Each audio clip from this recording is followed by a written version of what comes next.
Special apologies today because we are unable to have our sign language interpreter, which is meant to cater for our deaf audience. But subsequently, we'll be able to fix that and we'll have a sign language interpreter on set. Today is the 12th of June, 2026. It's Democracy Day, a day set aside to celebrate our democracy. I don't know if I can still refer to our democracy as nascent because we've gone more than a decade and that's no mean feat. On the program today, our attention is going to settle around the subject of democracy and disability participation. And who is best to have this conversation with us? We have with me in the studio a very revered and highly distinguished personality, Melody Omosa Esquire, one who has cast a niche for himself, not only in the disability community, but in our nation. I'll call him a national treasure because he's behind the conceptualization of the Braille Ballot Guide, a voting material that is meant to aid voting for the visually impaired. So you can understand why I call him a national treasure. Barrister Omosa, welcome to Hitches and Voices. Thank you very much. Always a delight when I have the opportunity to be with our audience and viewers. Welcome. I'd like to say a big thank you to our audience who are following on radio and those of you who have taken out time to follow us on television as well. A big shout out to the management of ITV for walking the talk when it comes to disability inclusion. They have made Hitches and Voices a household name in Edo State by ensuring that this program comes to you live on television and on radio simultaneously. But back to the subject. Today we are talking democracy. Like I said, I don't know if I can refer to our nation's democracy as nascent. I'd like to have your overview on this. What's your take on Nigeria democracy? Do you think it has properly evolved? Do you think our democracy can rank among celebrated democracy in other climes? All right, thank you so very much. Thank you, viewers and listeners, for joining us again on Hitches and Voices. 29th May 2026, our democracy became 27 years, and that in an economy that is stable, in developed societies, if when things go according to plan, a man or a woman that is 27 years is already a father or a mother, have graduated, has started living their life. So by no stretch of imagination should our democracy again be referred to as nascent. 27 years down the line. He's a grown man. He's a fully grown man. And I'm happy that today, of course, that leads me back. Chief Anthony Enahoro was said to have moved for the independence of Nigeria in 1959 at the Western House of Region, the Western House. Then, when he was but 26 years. So, when juxtaposed against our democracy, the Fourth Republic, that is already 27, you agree with me readily that it is not a baby anymore. But it's a long way. But of course, when juxtaposed with other democracies, United States, France, and all that, well, we are still a very long way away. But we're talking about June 12th, the 12th of June, and I'm sure many of these present, the Gen Z generation, they call them, except they do a little bit of history, may not have known why June 12th. But unfortunately, history has been taken away from our curriculum. Very unfortunately. You recall that on the 29th of May 1999, the military handed over to a civilian elected government, and President Olusegun Obasanjo became the president, and that day was set aside as democracy. But down the line, there was a clamor that before May 2029, there was a June 12th, where MKO Abiola, Moshood Kasimu Olayiwola Abiola, was elected by an election that are then adjudged to be the freest and fairest election that was organized, where he won, had a landslide victory on the way to become the Third Republic president on the 12th of June 1993. Unfortunately, that process was cut short in that the elections were annulled, I think on the 23rd of June that same year, by the then head of state, General Badamasi Babangida.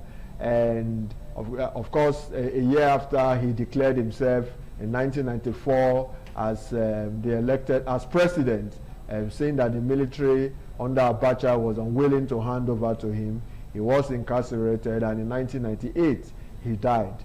The first from his own part of the region, Ogun State and the whole of the western region, continued to clamor that he should be recognized as an elected president, even though that process was cut short because he was sliding to victory very comfortably before that whole process was stopped. So for the Western states, they continue to recognize June 12th as Democracy Day. That for them, that is the proper day of democracy, and would even declare those days as public holiday. But Mohammed Buhari, of blessed memory, the president between 2015 and 2023, I think a year or two before he left office, recognized June 12th and declared it a Democracy Day. What this president has done now is that June 12th it's not, no, I think Buhari recognized that Abiola actually won the election and that he declared him as a former president. But this administration has properly recognized June 12th as Democracy Day. And instead of having a public holiday on the 29th of June, 29th of May, June 12th has now been declared as Democracy Day. However, the handing over day and change of government from one administration to another remains on the 29th of May because it's a constitutional matter. But my take would be that the National Assembly should allow this to reflect, this is popularly accepted, to move our Democracy Day by 13 days from May 29th to June 12th. Not, however, this administration or parent elected president and National Assembly, state governors and state houses assembly benefiting from it.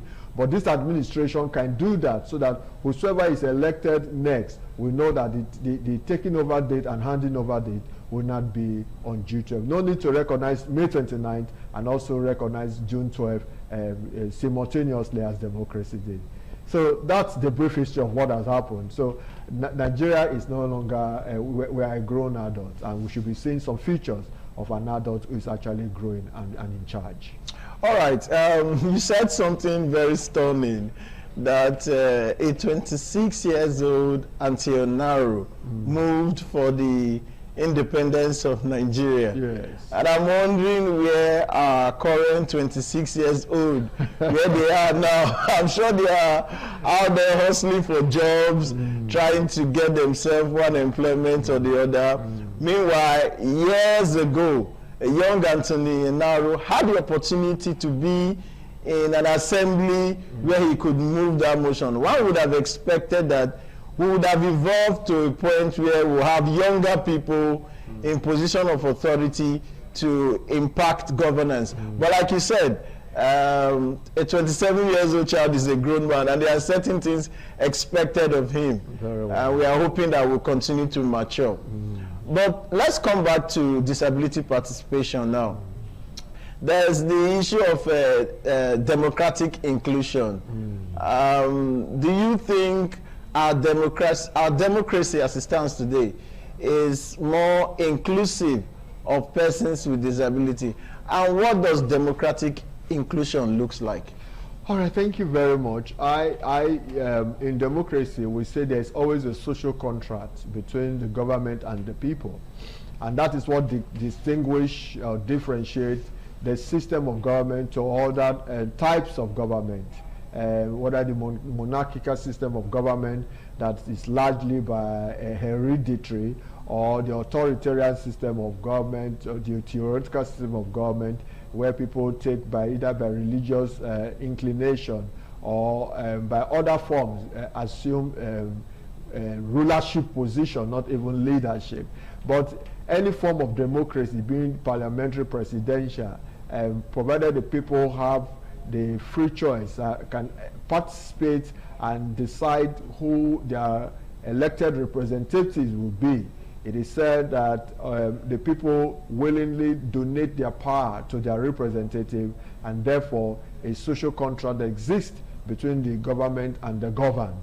And I think that opportunity to participate in those who lead you should be the starting point. You don't wake up and say government is not responsive and responding to the yearnings of their citizenry, when in the first place you have no say whatsoever in either due to lethargy or you fail to perform your civic responsibility, or the opportunity to so do was not even provided in the first place. The point I'm struggling to make is that democracy starts from when the people are able to participate and decide who leads them. And it is to that extent that inclusion should be the bedrock and the watchword of every system, democratic system, that is aimed at bringing everyone on board. And to how inclusive can we say the democracy is for persons with disability, I would say the conversation is on, but we are yet not there at all. We have started because I recall that I and the organization I lead, NAVID, or Network for the Advancement of People with Disabilities, were a part of a process where we campaigned for Access Nigeria Disability Vote Matter campaign, where we engaged the Independent National Electoral Commission, the National Assembly, and other relevant governmental bodies to the end that they would make our electoral process and open enough for participation by persons with disabilities. All right, we'll go to the issue of electoral participation. They usually say that in democracy, majority have their way, and the minority can have their say. And only have their say, yeah. I know that the community of persons with disability, we are in a minority in terms of our population and in our democracy.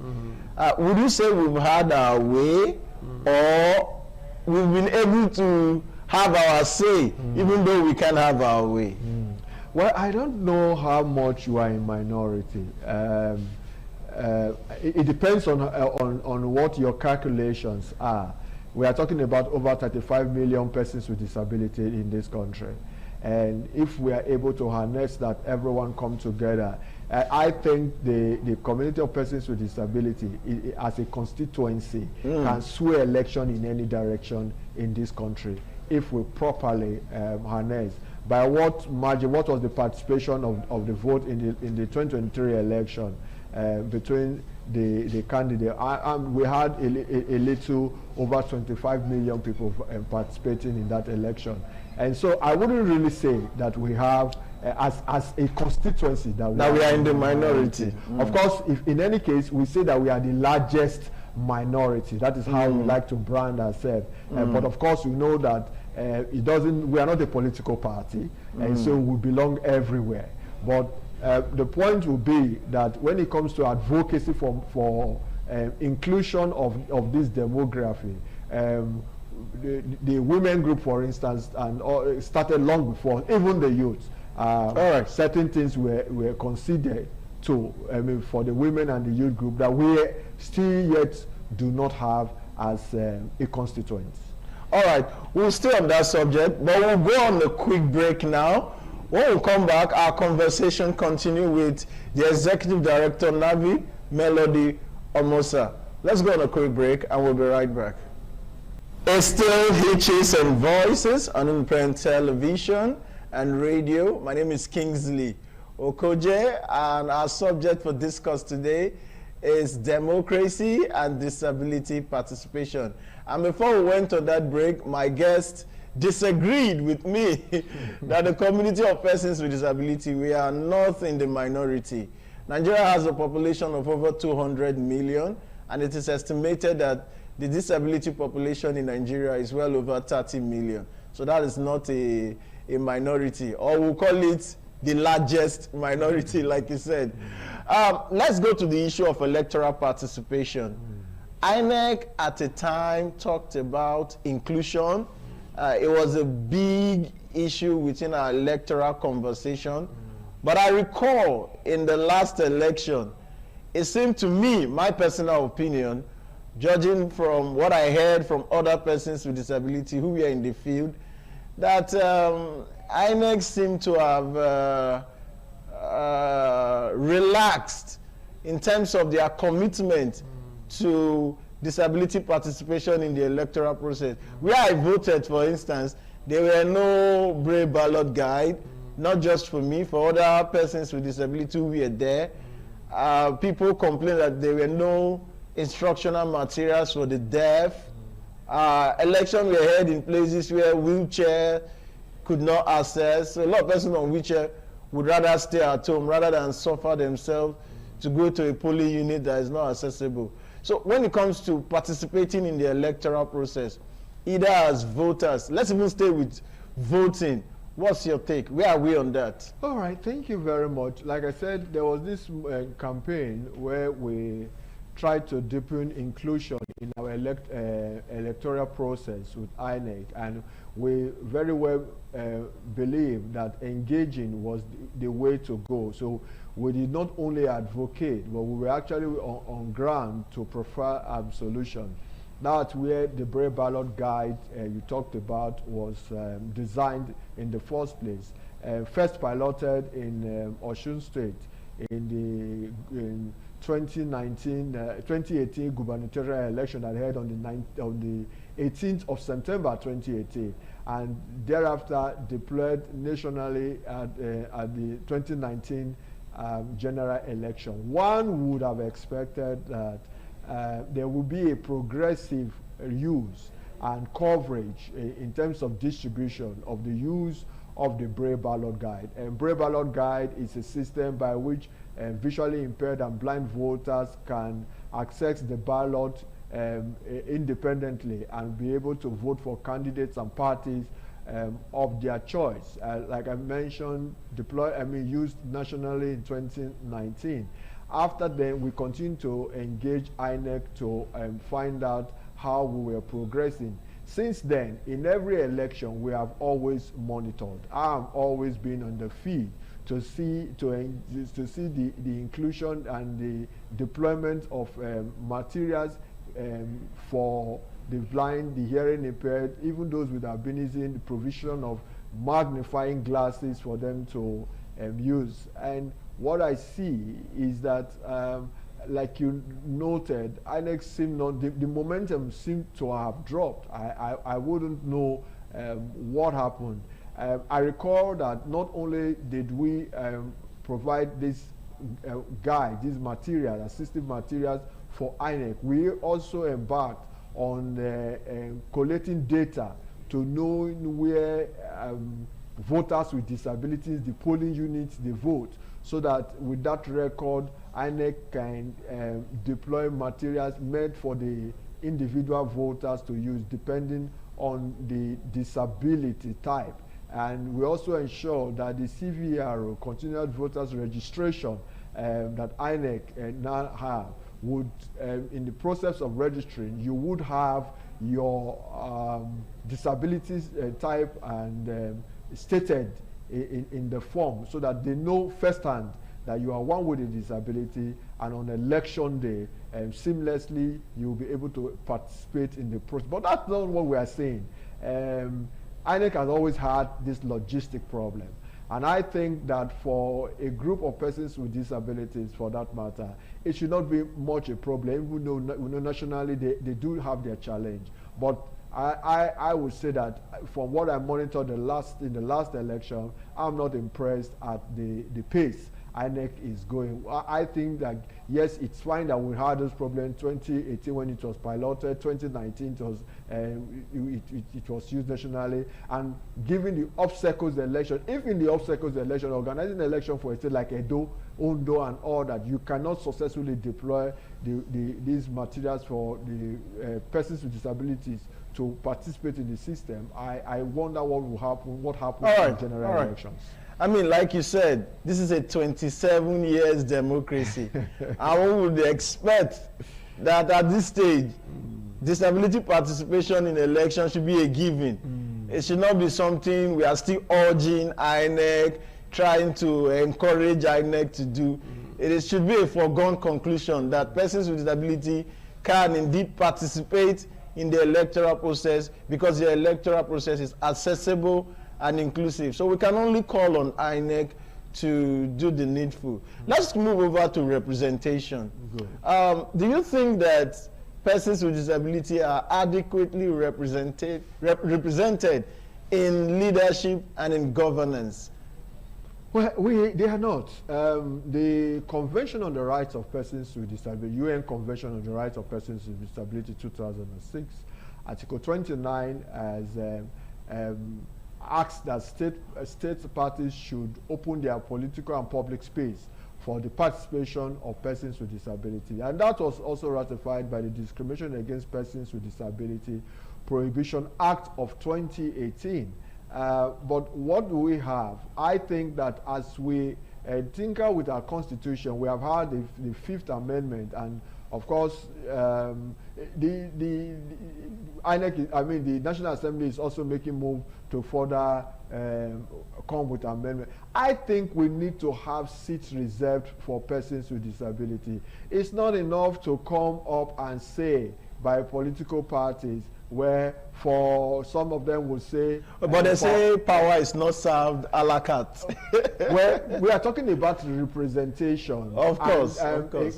Government must be seen to be protective of the weakest, of the minority, of the vulnerable. And a minimum standard. Why are women asking for a 35% affirmative reserve for them? Women? For why are they asking that certain seats should be, 1/3 of the seats should be reserved for women participation? That's why I said that the youth, of course we have, perhaps not serve a la carte, but we have the not too young to run be speaking to the participation of youth. But why are we not having something specifically directed at persons with disability, protecting their representative rights in the executive and in the legislative arm of sorry for cutting that of the without mentioning any political party? I heard over the news that a particular political party has mentioned that as part of their policy, women and persons with disability who want to contest under their platform will be given their expression of interest free at a very minimal discount. I say that is tokenism. that is just, that's playing to the gallery. It's like, oh, the Kingsley Okojen has the money to buy the form and I do not have, and we are contesting for the same place. You have paid for the form and I've given the form free. Who do you think the party will hand over the tickets to? The one that did not pay to contest and the one that paid for it. Until they make such persons their candidate to say, okay, we have reserved because this person have indicated interest, this party is presenting this person to run for that seat, then there's no guarantee. And even where parties are willing to do that, what is the assurance that other parties will follow suit? So I think the way to go is to have our constitution amended, to have a represent, and it is done in all democracies. Like in Uganda, for instance. Yes, in Uganda, even in Iran, in Iran and in Iraq, for instance, I know very well, which is an Arab nation. They have certain seats reserved for the Christian population, a certain percentage, right? that is an Islamic country. And so we see that everywhere, that certain group must have some level of protection. That is not all they should have, but at least we shouldn't have a 360 National Assembly members with no one representing the disability community and issue. Like I said, we are not just only a community, we are a constituent, and our issues should be so serious. So I think that we will do more to amend our constitution to guarantee some level of protection. That way, it will be a far cry for disability representation. You look at the executive, you talk about women, you talk about youth. How many governor or president have in their cabinet a one with a disability holding a substantive position, apart from what they try to do sometimes, having an SSA on disability matters? All right. But very quickly, in 30 seconds, I've known you over the years. I've seen people in politics and in governance. I don't think some of them have some of the qualifications that you have to contest.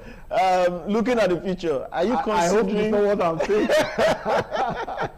Are you considering contesting for any elective position? Because I know you are more than qualified, more than qualified than some of the persons I see out there. Would you consider that? Not for the moment. Yes. We'll see what the future holds. But because I'm preparing to be your campaign manager. Thank you so much for offering that. But I actually want to see that our system change, and our democracy, our electoral process have such integrity that people will believe participating will not be shortchanged. All right, this is a wrap on the program today. Such an interesting conversation, always with the Executive Director, Navid Melody Omosa Esquire. It is our hope that as our country's democracy continue to evolve, that disability participation will become more inclusive and accessible for persons with disability. My name is Kingsley Okoje. Spot the hitch and be a voice. Goodbye.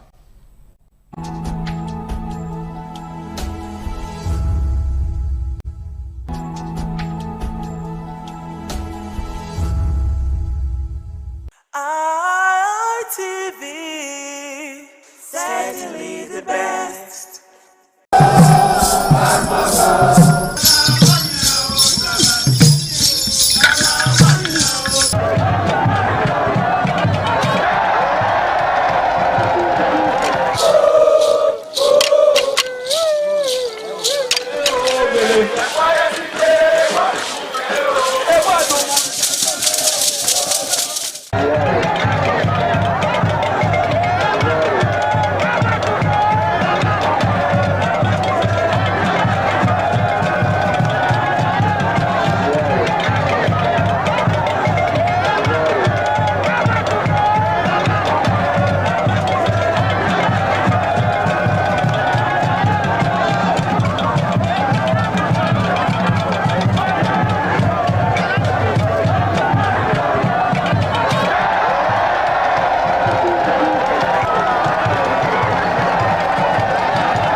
Hello, beautiful people. Welcome to another edition of Youth Perspective on Independent Television. I am your host, Lydia Azuka, and today we'll be talking about social media. We want to see how it is building our future or destroying the youth.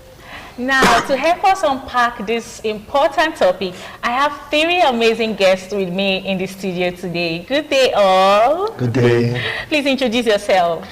My name is Ekis Olumese. Thank you for having me today. Thank you for coming. My name is Perfect Totagami. Thank you for having me. Thank you for coming. And I'm Udoku Onochie Gabriel. Thank you so much for coming. Okay, those are my guests on today's episode. It's going to be an interesting one. You don't want to go anywhere. Remember, you can watch us live on our website at www.itvradioNG.com and do well to follow all our social media platforms at ITV Radio NG. Now, let's get right into the business of the day. Social media has become an important part of our modern life. Now, over to you, Ekis. Has social media destroyed the youth, or has it impacted the youth so far? Okay, thank you very much. Before I answer that question, I'd like to throw more light on what social media is all about. Go on.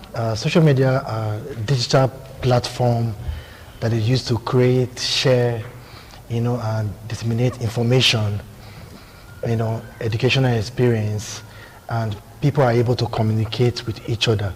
But the basic thing is that social media is a tool. And as a tool, I'll go right to answer your question. Social media is neither building the future or destroying the future. It is based on its usage. It is based on the one that is using social media.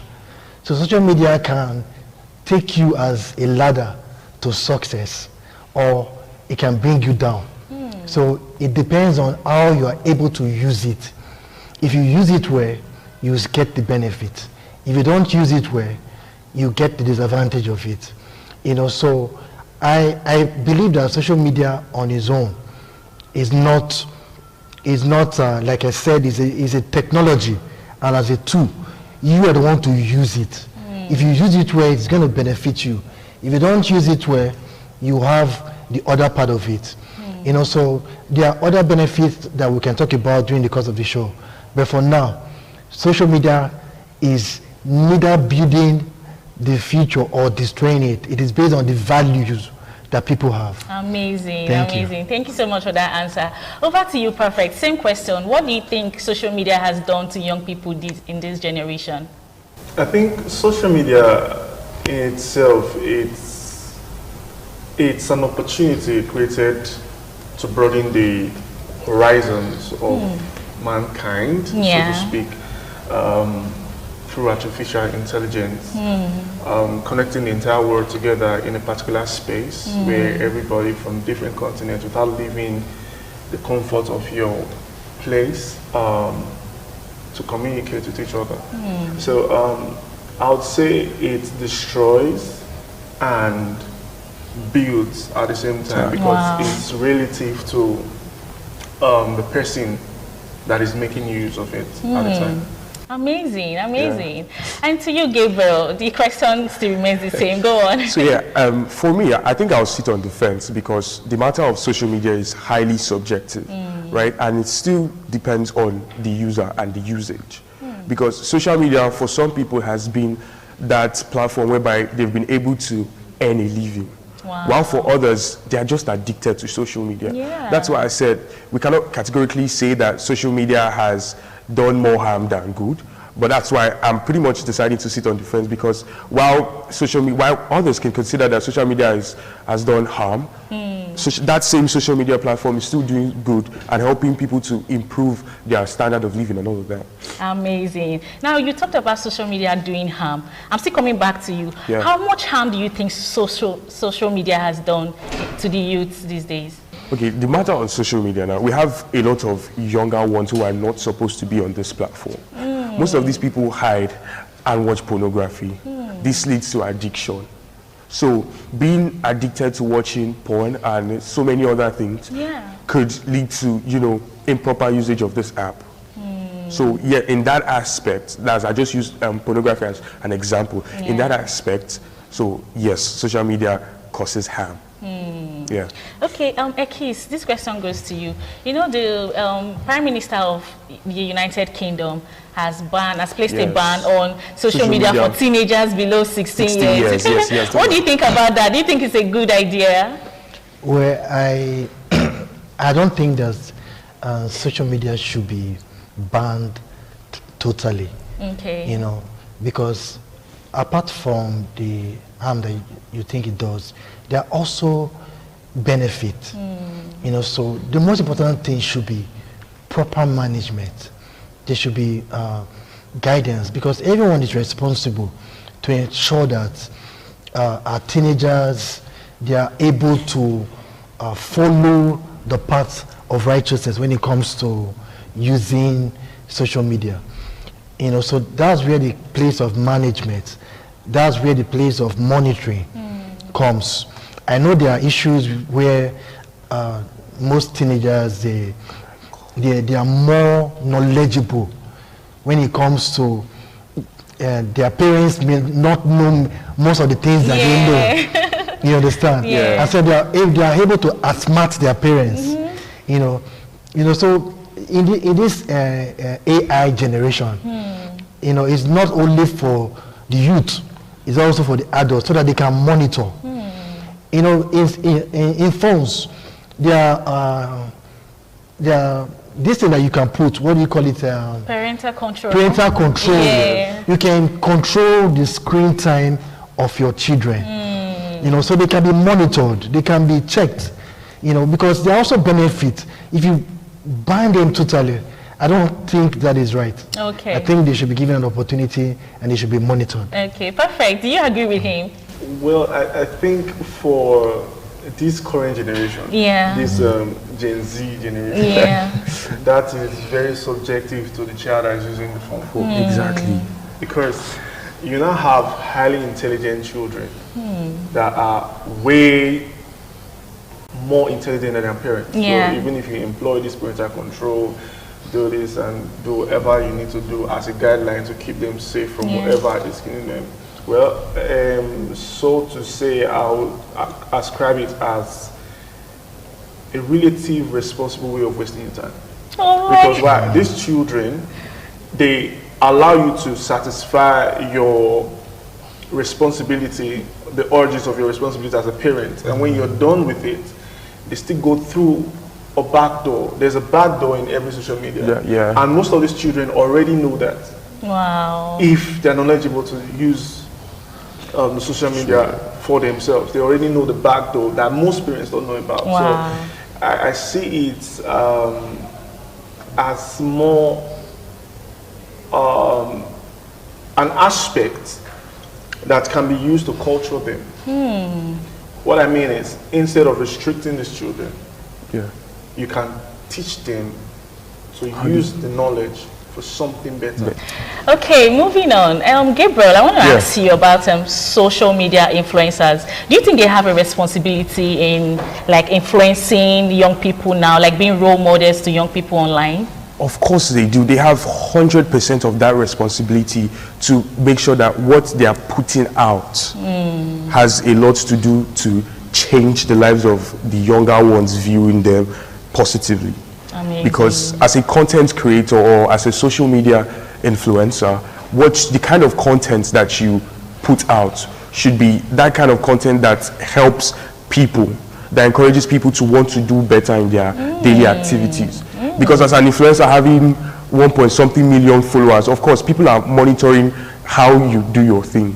People are noticing the kind of content that you put out there. So yes, 100% they do have that responsibility of putting out the right content to encourage people that view their work. Amazing, amazing. So now, Ekis, I want to ask you, what practical skills do you think young people can learn on social media? Okay. Practical skills that young people can learn. You know, through the coming of artificial intelligence, a lot of persons have been able to learn, and they have been able to make use of it to to become richer, in the sense that in their automated system, which you can learn and develop skills. You can use it to create videos, animation and all that, pictures, you know, and you can see it on Facebook, on Twitter. So many persons are making money because of their creativity. You know, you can just develop a story and use AI to. There was one I was watching that has to do with Uzo and all that. Very interesting, and they have so many views. Now that particular youth is making a lot of money. Through the use of AI, is making a lot of money. You know, so through social media, you can also become an entrepreneur. You know, you can use it to promote your business. Through religious activity, social media has also benefited a lot of religious outfits. You know, there are churches that are there that nobody would have known. There's through social media.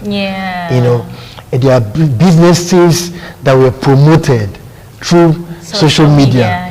You know, and there are youths that are so talented that, okay, somebody like Jarvis, you know, she has a talent. If not for social media, where we shall be. That's right. You know, so you can see that social media has brought a lot of persons to the limelight. You know, so it depends, like I said initially, it depends on how you are able to put it to use. Amazing. So that's what matters. Amazing. Perfect. Do you want to answer the question, what skills do you think young people can create through social media? I think the platform of social media is wide. It's like unlocking the 100% of the human brain, which is technically impossible, but made possible through artificial intelligence. So there's so many things that an individual can use social media for, but the end result of all these things is just two things: popularity and money. Amazing. So a child or an adult can either become an influencer. It can become a star. And you can't be a star if you are not using social media. Of course. And that's the reason why most artists that we had before are no longer visible, because the ones that are trending now are the ones that people, even smaller children, can see on social media. So yes, I think if I'm to start calling the different workforce that social media provides for humans, young people, it's going to be very wide. Amazing. Amazing. Gabriel, do you want to answer the question? A whole lot that you get to learn on social media. We look at likes of digital marketing, AI animation. You know, life now, you know, is being made easier for people to carry out tasks, and like I stated earlier on, you know, social media now has turned to that platform where people get to earn a living. So yes, I believe that there's a whole lot of things that people can learn, a whole lot of skills that people can learn using social media. Amazing, amazing. Well, it has been an exciting discussion so far. We'll go on a quick break. When we come back, more to unpack.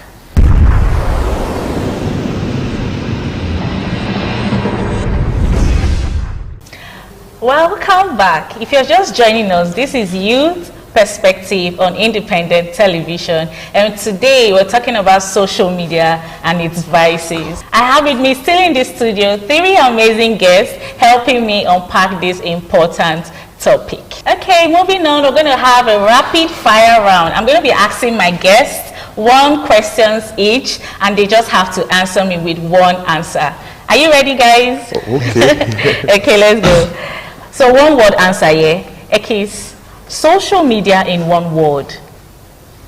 Social media is amazing. So perfect. 1 word. Broad. Broad, amazing. I love that. Gabriel, 1 word.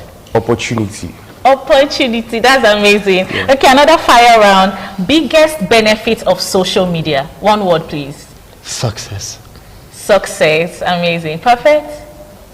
Finance. Finance. You just say what's in your mind now. Honestly. So I've been making emphasis on money making. So one word, Gabriel. Viral. Viral. I love it. Another rapid round. Biggest danger of social media.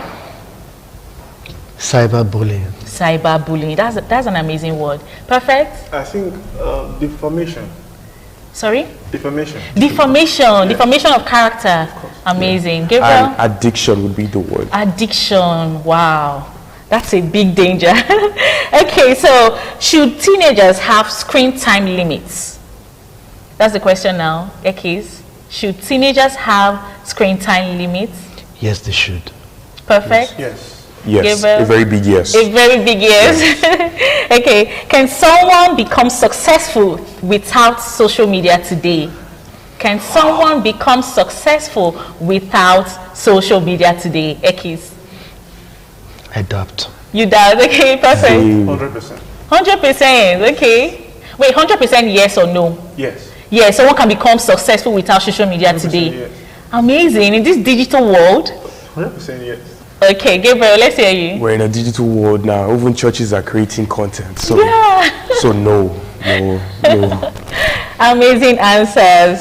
So as we wrap up, I would like you all to share a piece of advice to young people watching you today. Ekis. Thank you so much. Yeah.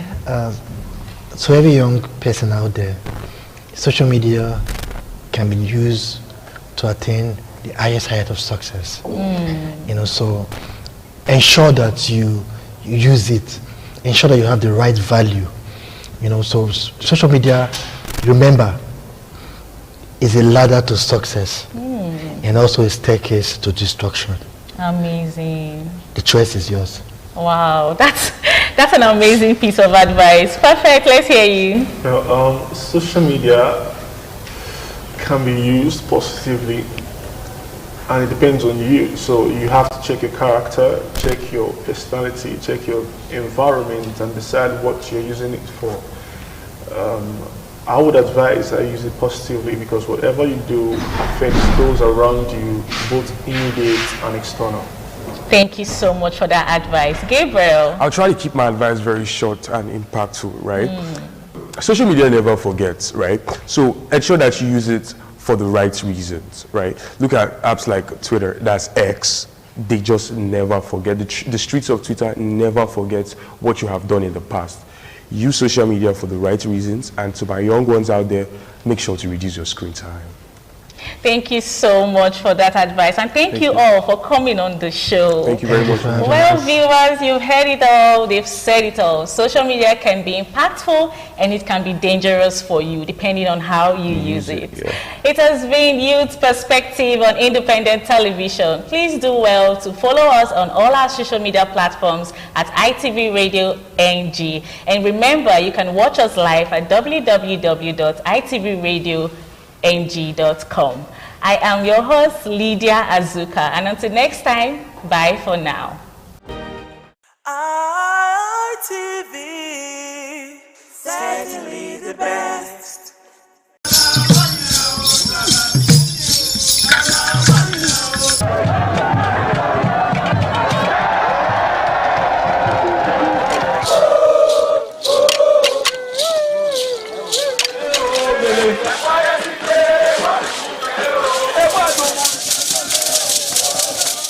Some days, there comes the Ugemobo Festival, which the Oba celebrates outside the palace gate.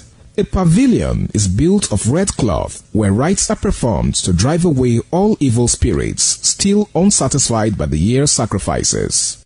The Ugemobo Festival is to commemorate an event in Benin history which dates back to 1504 AD.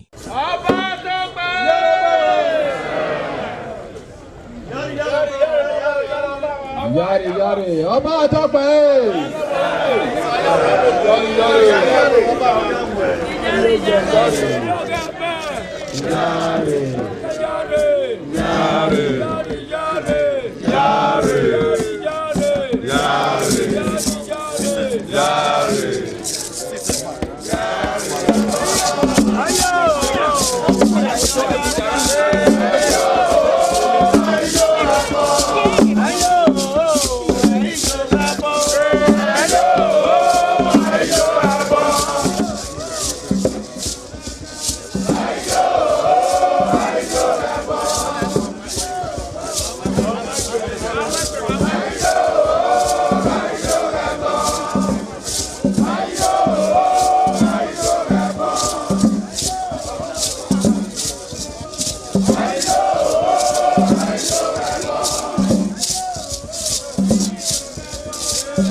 The Oba of Benin added a colorful mood to the year's celebration as he walks round the city center amidst cheers.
ITV, certainly the best.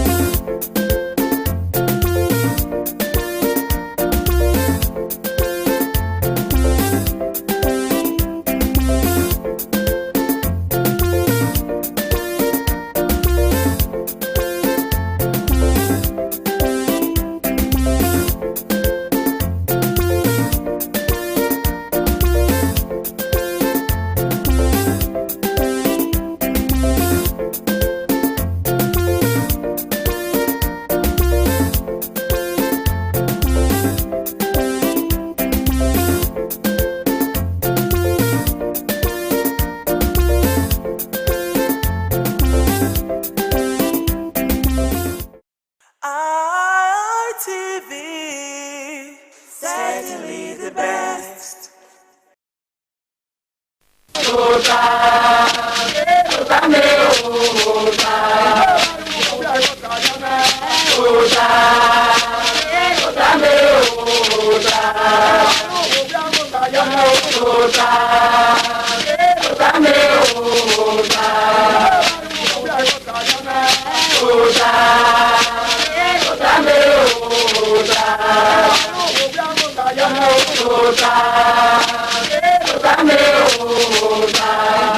Waya bota now.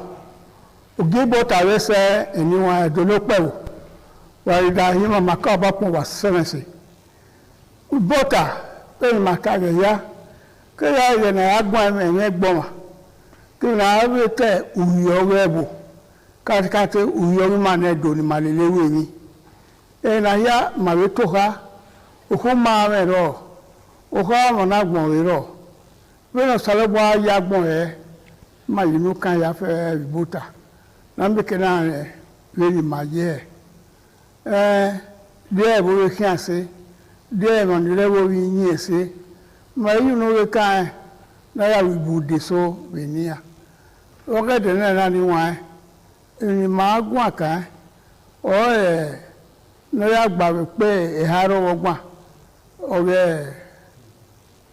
ugie ni arioba awe yoko ya se ane Nigeria pe arowe ogba oye na 27 years oye na ni Nigeria army oni yoko awe Nigeria ya sare oba ni ma we ni ki maaro ena ya ma agwa kan ya na ogwa agwa ore ma lo tan pastor Calvary unamure iwie dunowo me wabe benege kai wabi tota wabi dayo ofo igbo saroba go yaro oba atokpe ise owede ma lo tan Victor Ebizugbe adono ayire wa haro pa ebe boya wu wa yi wedo so na pe ni Jesu o ma ko ma na wu wa wu baba na o gota ma me ma gbo ka me ma ri gbe bo bi yoku no do mo ga mi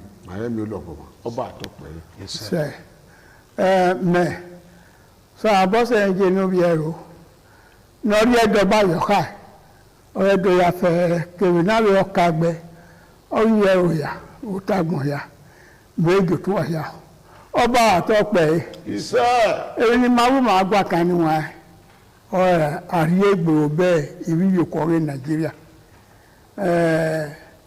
ma ge kede do ade na ri egbe ibi yoko re Nigeria de la o da ni ma eni do lo wa no ro ma se de ya ya i ogi ma rugo die ka ti ma rugo da iwi no re o to so re wo ni e lu ma iya lu ma yo de sia iwo na lo we wo ye ma yu no kan no go woni wa ni ameke na we o pe ha ro wo gba ikiri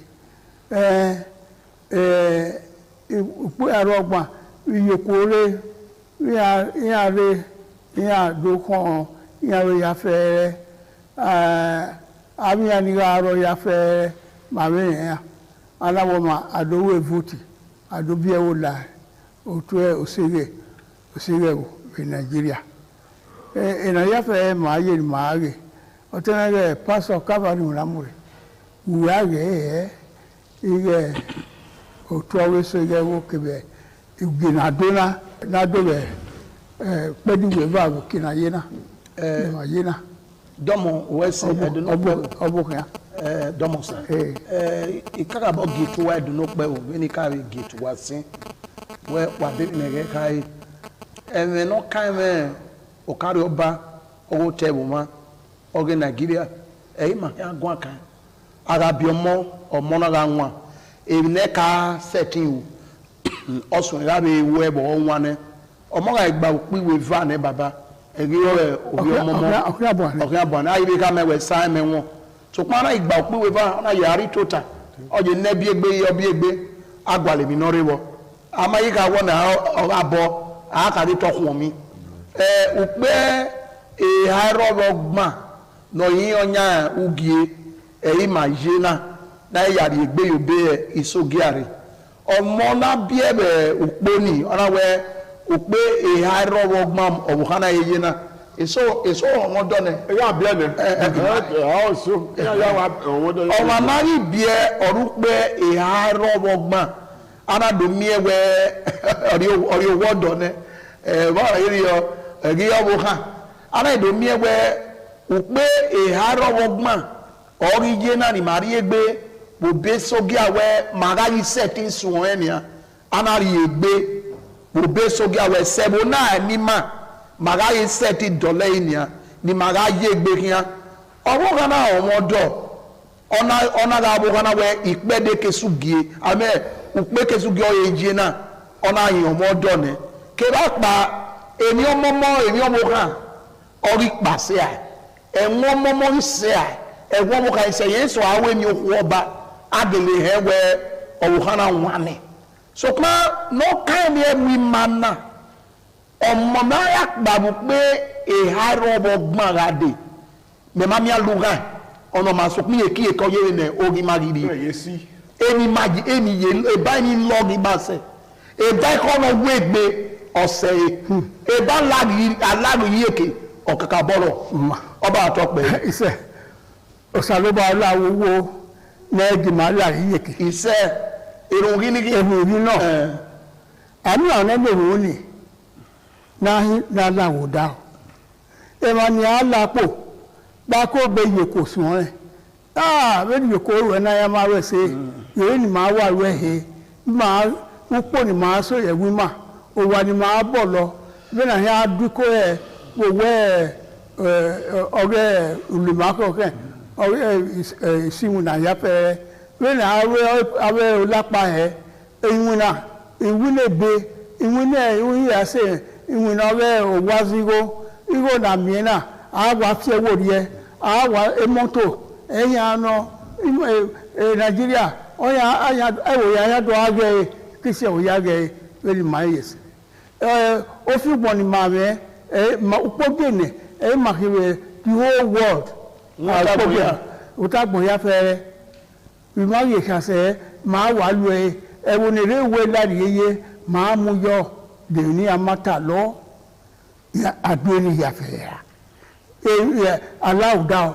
orora we allow down oro wo ye ye ni ma ye na ni wan ya yo se gbi ma wana lo se gbe o tu se rewo na fi wo re cda na fi yo ba ri we ge na egbina re wo ba ri ge e ba gbina se ya se gbodun we ra mu yo ara we ara ona do we awo de we aso ma gbe ai boyo we ya pere ya se gbe ra ni mare na mu ko te hare aye mi re na mi ma ye mu gbo bi ni ma mo igbilo to ye ja we na ya fe ma ge na ni wan we ni ya ye aye yugbo ni aye yogo ni o wa ri ye ekene orikere akulewo lawa wen wala wa na e wa fi aya fi o no wi fi asere ya awa re ari owo ebe suku awa akoko mo ni die abi oye moto aya gbe ni awa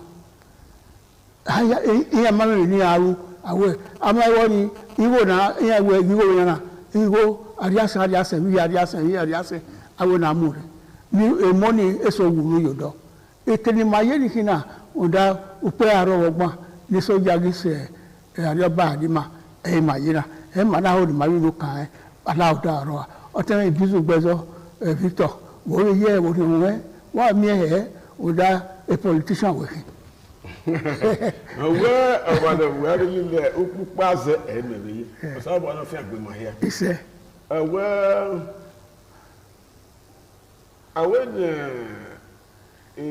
koko beli waso no kaso no po ye so suge mami ewo na o salogba oga di ai ni ma hu dawe mane na agbon mama mo gbe ma ya di ai de gbe ma hu da ma me mata e mata tuta ba ge don gbe ma ro gele na yo ba wi iseza ya pa ye na mu ni ma bo ni ma to bi ma ra elu awe gbe ma ya yere we egede we na ra a Midwestern region ari we ona ki a region iva all the pana fia with there e mutala na gaga ana do a 12 states ana wa gai ni e ma ne kwi ma ni wi ma ri o gbe ma mama e fi opa iseza o e gaga sekere ma e na no state ma me na a democracy 27 years ipi e haro ogbon ra ihin onyangi mama e fi state opa mami what's the boda owo me gwa lori me no pa gwa lori awe na fi e ba ko edo ana fi e na fi yeva hotel Edo South ina mi agwa le state edo ko government no rigbe e se ta we se ti gwa ma mi gwa le no si kesuge no ti mi abi gwa le agigi ya ye tigitigi we ma that he could gbe ni ma mu dia ni ma mama no fu mo ya gbe na rai no fu re gbe ga gbe ma de ori oni gbe ma o do ni o ma gi wini ma o ma ge igba e so bi ara to bi abe o padà te decree o padà wa atani èmi agwale àwọn apa mu yan o han jo ma gbon yen wa we ma ya do se kirima iye na owesi mani wi ma de ma wo re gbe ma mama mi o ti ya we o la ho gbe ma ku ori okuku gbe ni mama na u we so we go pana no pa se go boro pa no fu de gare at the deliver do kana fu ma gbe oba to pe anyway wada ni mata allow down onora oni magwa kana ba ya mi allow down ba ya mi afi woye na ari enima e wa ni nya bo ya fe bo de we na o lapa yi awe police bo ye ya vie wuyo awe ni na be to se gebo avi ayo ayi ya wa na bo ye na ni wa nda wa dole yi awa me okari oba ogewo awa we iwo na lobewo yewe no ya ye ogun ya wa no awa dole yi awa asupo upo ni na emi awa aso erewe na ti erewe awa aso awe okero aro ebune teye an enya ni ya fe iya nya re aboto serewo iya mwese bogi je na o ha me roe usero ni kire ba we na miewe emina na ya fe go fi wori o so ro papa ma tuti e mo ma tuti saloba so pa ma reguge uwe owo saloba a reguge emi are orin mani maru e ro pade le yo abi Nigeria o dele yo ra we ni ma no na ma ya na dele yo o teme pastor domo sa owo mo ala na gbe wa ibo e o ga be labudewo ori opa mama eri nwa ni nda e government ni ma ayo ya ne do he no ya nra o mo na labu na gbe arude ne ai bodo ma ri ona labudewo ayo ya ne government ma je na baba ma mi eri sogia o jaya jano ma o ma gwa awu ayo ja no yes so pa amara wi malane boja abia ge government ge sogia wi mae aba agboba gbeagbe awa mama gwa wona akwe gadu magbera akpori ne na wo ma na do mu yi mabona te democracy wa mu ni atobi a we pepe na gwa lo ya na mu gwa mi we busanka me ora do gbo de natana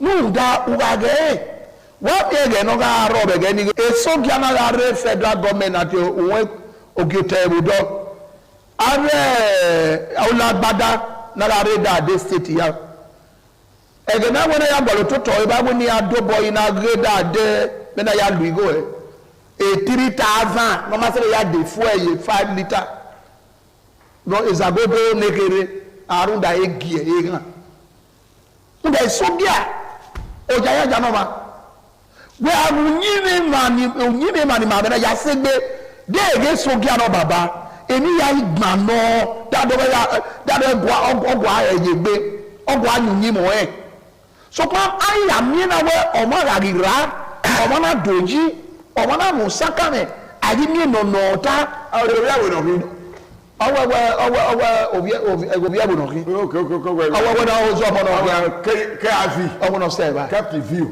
aba eni audio ligi yala o ma mi oja owo mo ala ni na boewude na gbe aboewude olabude okay na ijoja na oja no ro ege sogia so pe de ya mi ma mo ja ni ara wo ma gba aboewude egbe na we ligi ina ya swina o anu ligi no ro tell we mana usaka no ro tell we mana the democracy na oto agbe ya wadoge no gege na ya ni democracy na o pe arobogban ke ba panu we gebe na o fi boye e bi o to we ade owi be de ne noro na ana ka we bueno no ya na when ba si wa no ke my dead o awe ge no ya go ari no ke do o ibo pa ya ana do ke do we ke dead do la ni e jira we say petrol jere era mu fe e ma no rai na wa je na o wa mu go no so ya dole do na yi o wa mu ko mo de Nigeria o ga wa to le do na pa odu emu ko bia e wo na gwa lo mami e wo se ga gbada egbe no tele bi gbe jora ana we ni mani ade ni edo ki o kari oba o fi e wa ya fi ana do akari oba e ba ni kolo Lukman ati corruption ona dori ara we ki so giani no uda mama mi ala go da ropa no ro ke ni ade wo mana koko ayobo keke na ye ga gbo ma gbia le ni yara ma eni ya use mudiakere ona so hanu to e le ne pize o ma se 5000 wa mu go kere mo bo emiliki ima ya mu da re ni o na wa gbona kesko e ko re wa te miliki 10 kobo o wa mo bread o wa to wa nya no enwemila wa enwene obu yori ugbo emiliki ni ano manoro 1000 adokpa me na yo no de ni ya mi go ya desel e bi na gbe kan ara sioma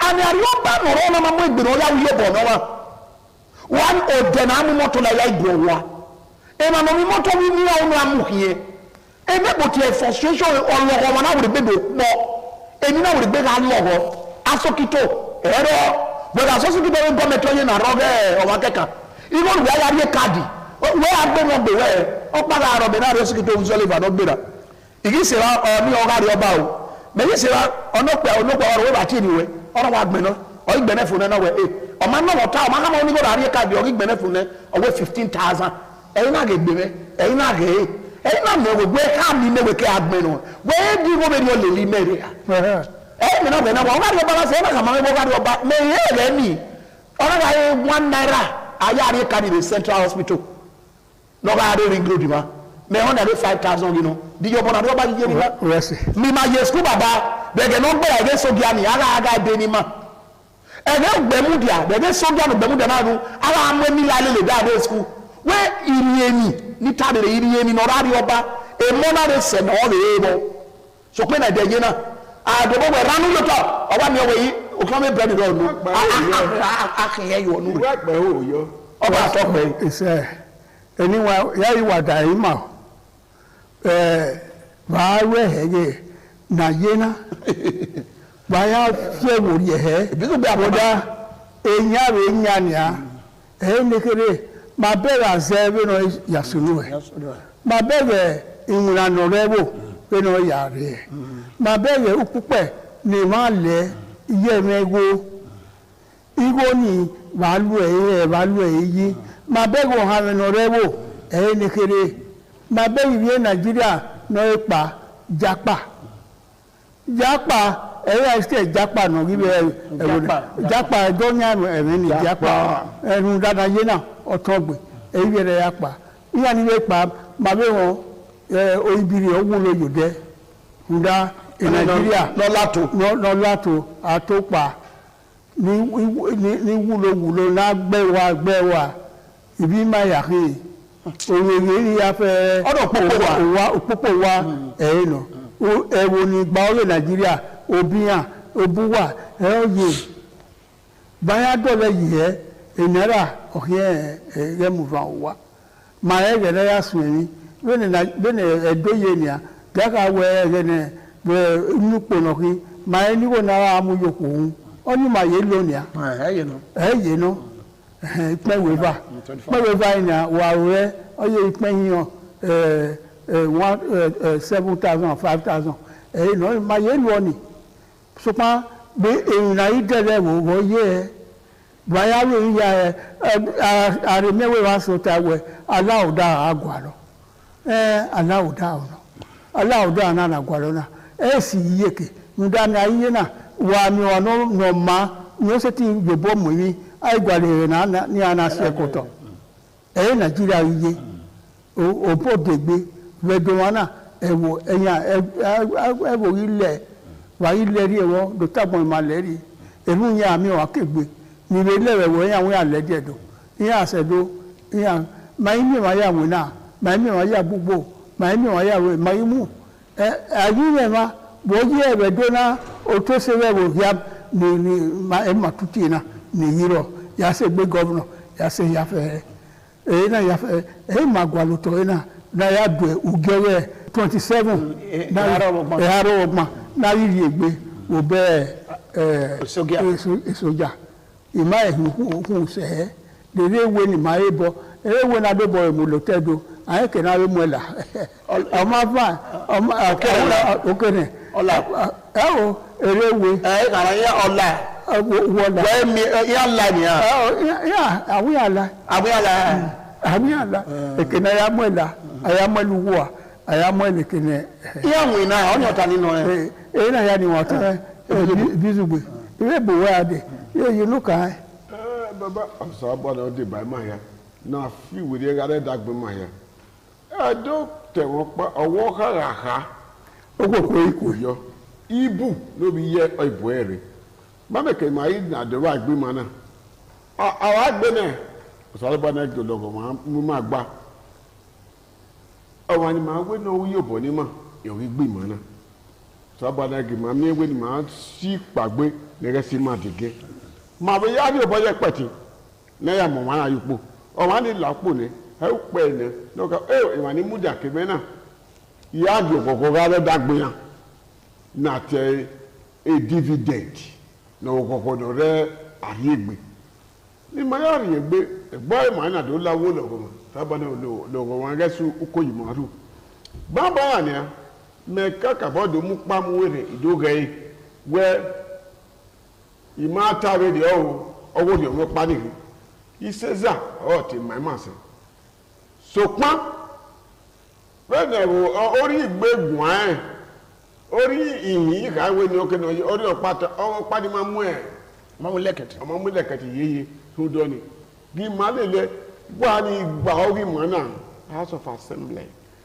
House of Senate, House of Representatives, the President, the Governor ya we ma ni wa gba ori wa ra gba ora mu haya ma na gbon ma na gbon ni awulo won ha me gbe do won do we no be se ti be mu gbo no yo boy win na ma ya gba ko ibude agbeso wa amoso amoye imu agona do zigo yo na ya fan elimagwa kan de binage uhi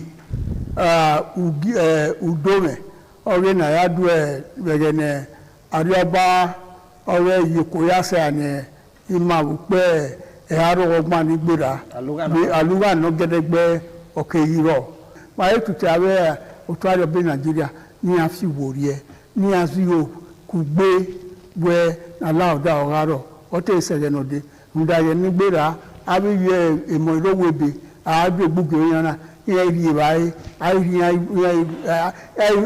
stadium ya ri ya ahi mi ropa we ya ye we go na ye na ni wan wa se Nigeria ri ige petrol wa imo ri ahi seti kamode ahi seti yugbo ahi seti yogo ebi ni bu ya fe wa e ma mana tuti ari oba ya fe ma po mo saro ba ye de na no ri ma so e ma ni gbe mara no saro ba ge gbera ya ni ko ni re hospital re ke no be lo wa ni gbe mara ni ka no ge gbera wa so ba ge gbera wa ya fe ma mana mu gibo ta de na yuto ma ya ka uge na dona so ba de ba ma ya fe oba atope ise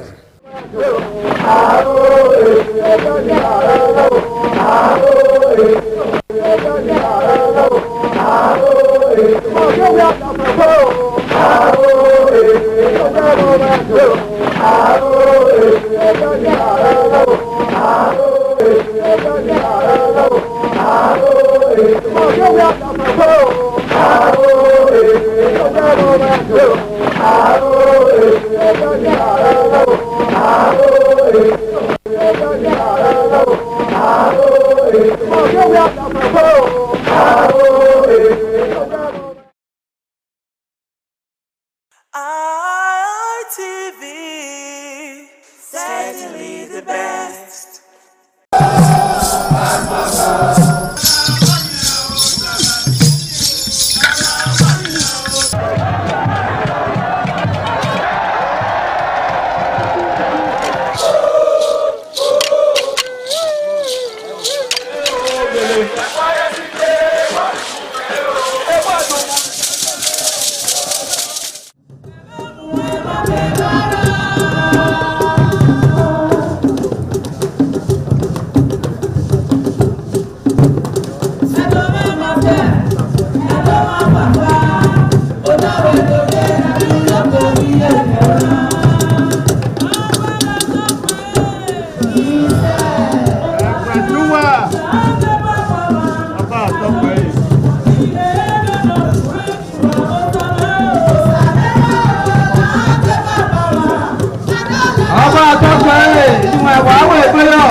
It's always an exciting time to have you join us on the program Heritage, with yours sincerely, Oloyi J. Oikohai. Getting you closer to your custom and tradition is what we know how to do best. Yes, letting you know about individual tradition, letting you also know that it's always good for us to associate ourselves with our tradition. Now, talking about tradition, today we will be taking a ride down to Enugu State to go see Obolo Masquerade Dance. I tell you, if you are not energetic enough to dance this, I tell you, you ought to just, leave it down for the professionals. So let's go over to Enugu State to go see the wonderful and colorful display of Obolo Masquerade Dance.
This is Obolo for Masquerade Dance that originated in Udeno local government area of Enugu State, Nigeria.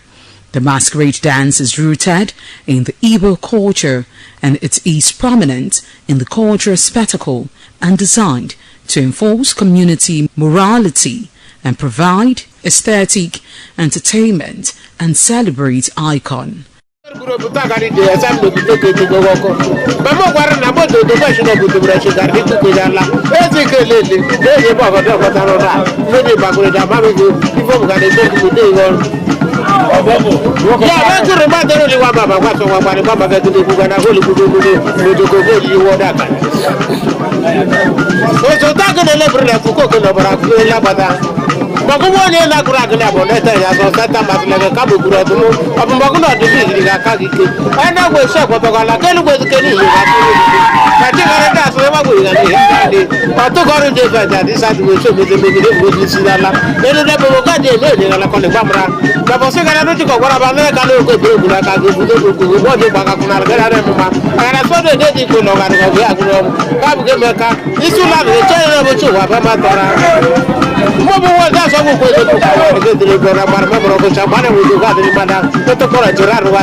If I know Mogaze, Motrasa, many a Magro Gaze lives to Mogaze, Mogaze lives to talk to the Mogaza Bagura, she hope I so far to do. Oh, no, we make to go to Moscow, but we should go through.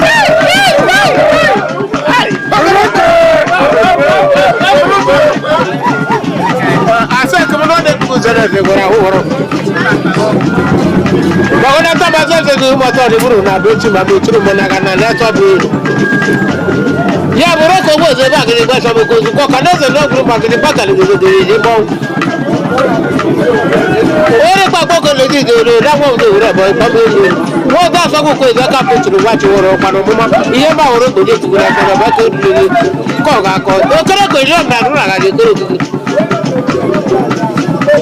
I took on a different and decided to show the movie to see that.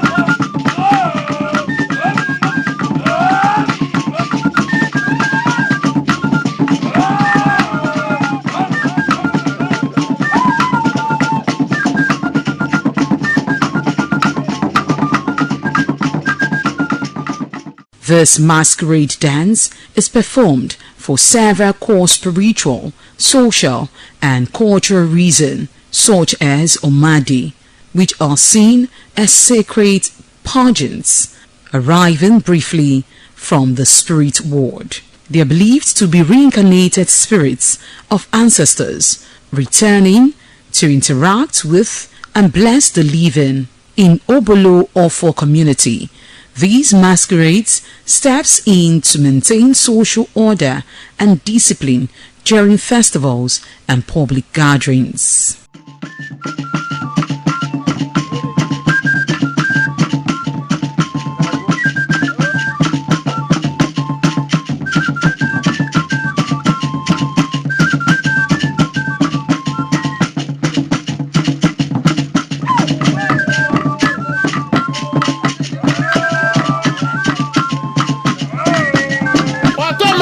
La funiga zumbere ki na se ka de kufu ga na soro soro o ka ni ka ko ba da ka bo do bi pere do ku ko ro do ni to ga le ti le ku ba de no ba de ga ba to wa ru ku cho so ke go le bo bla da ale ku ta na ba de da ba so ke le a ba na ba sa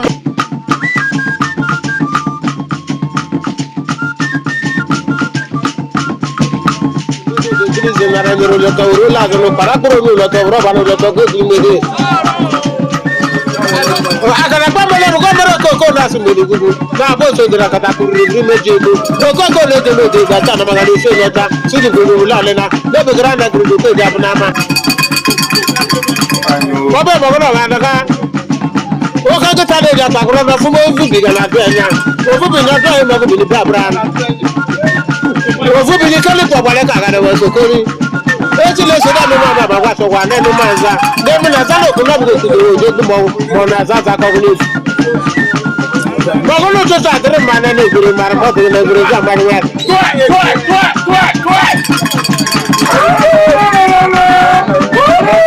wo ko ko ti gure de no ga de pe ni to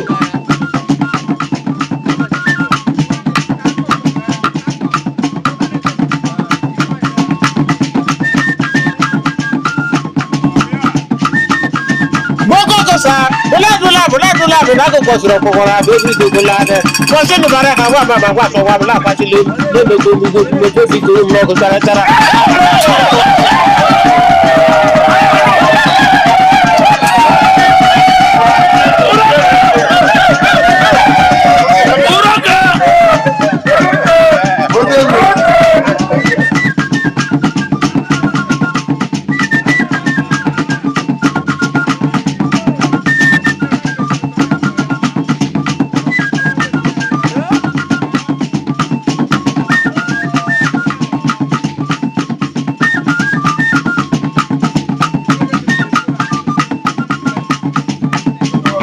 suru be so de lo so me ba ku chewro ya shi ji de mi suru be bar kwa do do wo o kere ka ta pa pro pro o ga bo si ko ta ji do do wo go do be ta pa so me ka ku le cho ga le ma ni ro ni je de fun ma no le ko go wa ko go e ti le so da wa ku na ba ni do do le da pa ka le da pa to ko bi ko na do pa be si do ko na je ku ti guri ke ro go ba o de so go le la ba sa da wa ti guri le le za sa ro ere ese ma mo gbe mo ka duro ba obe mo ka ni bete do gbe ya na pare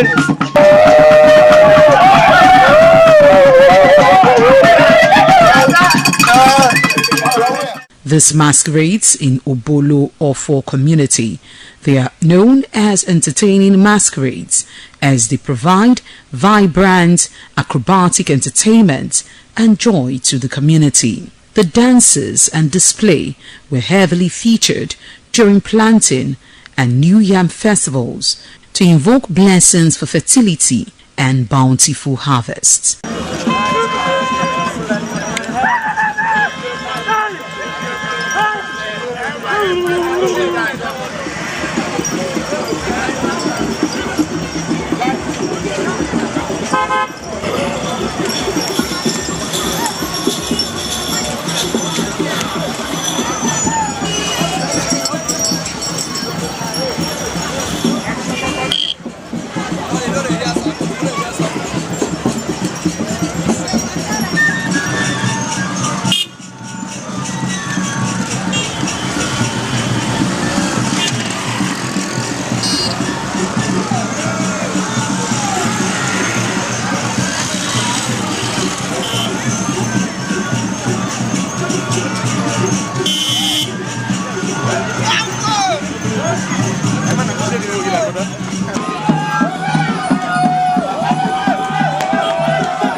consider my inventory. Consider.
As you don't get them knocking with the code, they do the English. You know who did that.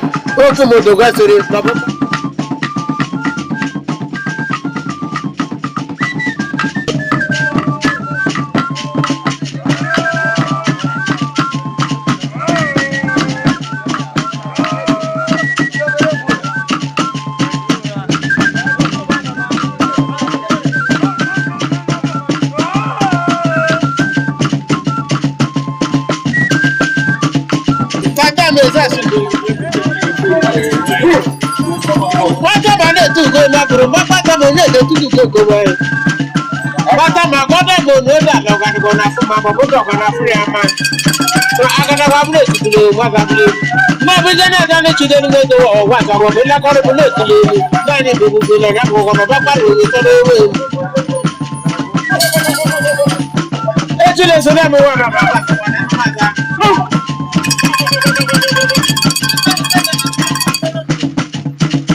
From the eastern part of our country, Nigeria, I sure do know you had an exciting time today watching Obolo Masquerade dance. Yes, colorful display and energetic display, I must tell you. So we'll be seeing you again next week for another exciting time on Heritage, taking you around the world, taking you around Nigeria is what we know how to do best. Till then, do have yourself a blessed day. Bye for now.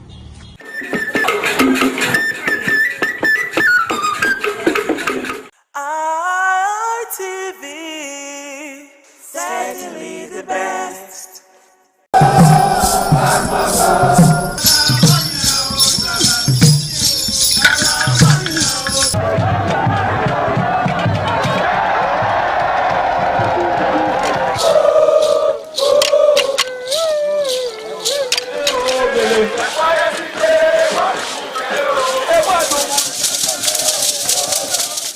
Omonoba Nedu Ukwakolopolo, Ewai II, Oba of Benin, stepped out majestically with loud crowd to perform the Sultan rites of his late mother, Queen Mother Ioba Omoni Ikoyeme, Ioba Ewai II, who departed this world 49 years ago.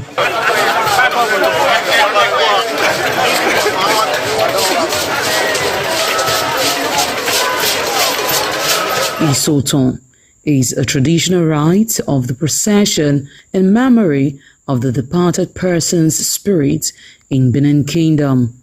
It is usually heralded by public display of the departed person's influence during their sojourn on earth. The display of a human effigy symbolizing the departed royal matriarch was preceded by the Oba of Benin, who led the procession from his palace to the Immortal Shrine at King Square in Benin City, where he offered prayers for the repose of the soul of the Queen Mother, Ioba Ewai II.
Thereafter, a priest assigned to the Immortal Shrine offered Oba Ewai II items for Isoton on behalf of his family.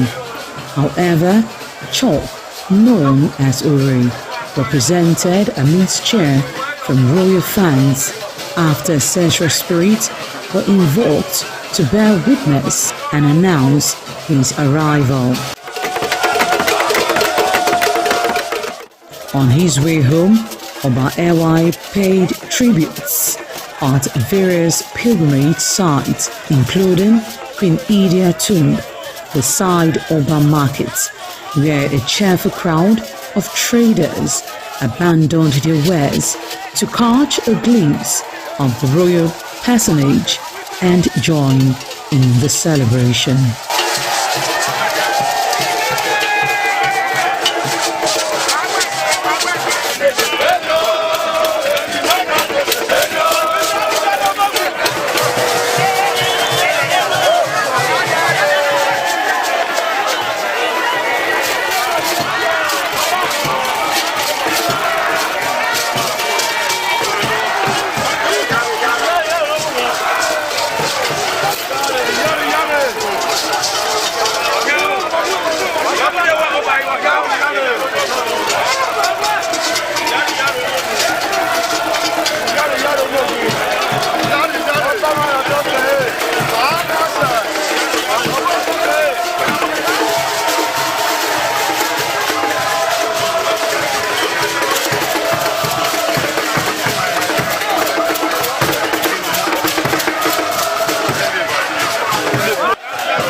ITV, certainly the best.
Tonight, terrorists kill 30 in fresh attack on Kaduna community.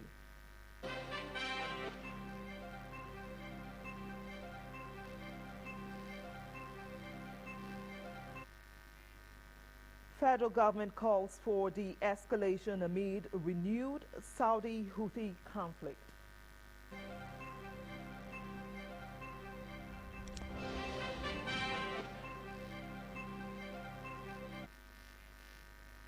Enugu aircraft still on Benin Airport runway days after accident.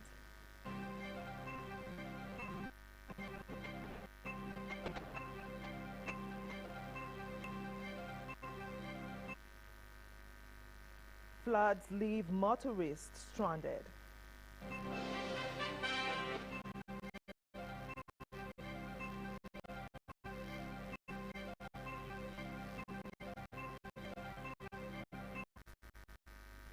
Plus, Lagos activists call on IG to save police force from social media attack.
And we begin on a sad note. No fewer than 30 people, including 8 children, have been killed after a suspected terrorist attacked an Aridon village in Kamaru ward of Kobru local government area of Kaduna State in the latest wave of violence to hit communities in southern Kaduna. The attackers reportedly stormed the community around 11 p.m. on Sunday, shooting indiscriminately, setting houses ablaze and leaving scores of residents dead while others sustained injuries. The secretary to the village head of Naridon, Mr. Dogon Rana, confirmed the attack to newsmen in a telephone interview on Monday. Describing the assault as unprecedented in the community, Rana said the attackers struck while some residents were still carrying out their evening activities and others had retired for the night. According to him, 30 people have so far been confirmed dead, including 8 children, while 4 others sustained critical injuries and are receiving treatment. He appealed to the federal government, the Kaduna state government, and security agencies to urgently deploy more security personnel to the area and commence the construction of an access road to the community. The Kaduna State Police Public Relations Officer DSP Nansir Hassan has yet to comment on the incident. In other news, the federal government, through the Ministry of Foreign Affairs, has expressed concern over the continued hostilities involving the Houthi militia in Yemen and the Kingdom of Saudi Arabia. Speaking on behalf of the Minister of Foreign Affairs, Ambassador Bianca Odumegu Ojukwu, the ministry's spokesperson Kimiebi Ebiemfa calls on both parties to exercise restraint and embrace dialogue. ITV's Charity Tanko reports. On Monday, the ministry's spokesperson Kimiebi Ebiemfa says Nigeria is closely monitoring developments and urges both parties to embrace dialogue, diplomacy, and other peaceful means of resolving their differences. Nigeria welcomed the cessation of hostilities between the United States and Iran after 13 days of devastating attacks that resulted in widespread destruction. Nigeria therefore called urgent de-escalation by all parties. We urge the Houthis and the Kingdom of Saudi Arabia, Iran, and the United States of America to exercise maximum restraint, prioritize dialogue, and work through established diplomatic and multilateral channels to resolve outstanding issues. Ebiemfa says the continued hostilities could negatively impact crude oil exports, imports, and other international business activities with implications for the global economy.